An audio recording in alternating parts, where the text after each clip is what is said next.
ठाण्यातील अल्पसंख्याक शाळांचा मुक्त पत्रकारांकडून होणार पंचनामा।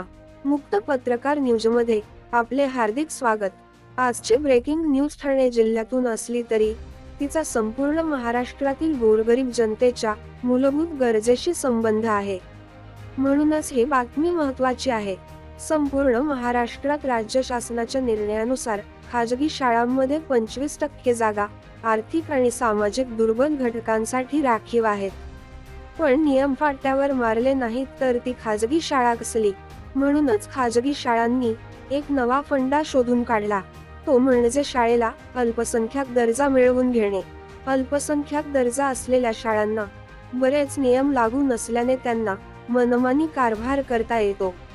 त्यासाठी अल्पसंख्याक दर्जा मिळविण्याची धडपड या शाळा करीत असतात।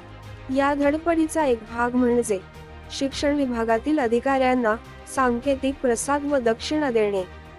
हा प्रसाद आणि भरपेट दक्षिणा दिल्यानंतर शिक्षण विभागातील अधिकाऱ्यामध्ये नियमांना बगल देण्याची वृत्ती जोर धरते आणि मग सुरू होतो समाजातील गोरगरीब जनतेतील सामान्य गरजूंवर प्रशासकीय अत्याचार आणि अत्याचार। मुक्त पत्रकार न्यूज अशाच अत्याचाराविरोधात लढा देण्याचे काम करण्यासाठी प्रसिद्ध आहे। त्यामुळेच आम्ही आमचा या बाबतीतला लढा सुरू केला आहे।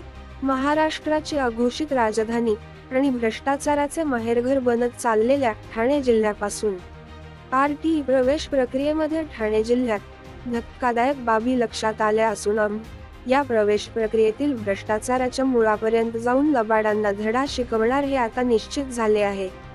ठाणे जिल्ह्यातील सर्व शाळांचा पंचनामा करून आरटीई प्रवेश प्रक्रियेतून सूट घेतलेल्या सर्व शाळांचा पंचनामा आता आम्ही प्रत्यक्ष करून घेणार आहोत आणि अधिकाऱ्यांसह शाळांचा भ्रष्टाचार उघड करणार आहोत। याबाबत पुढील अपडेट आमच्या याच चॅनलवर देण्यात येतील, त्यासाठी हे चॅनल ताबडतोब सबस्क्राईब करा।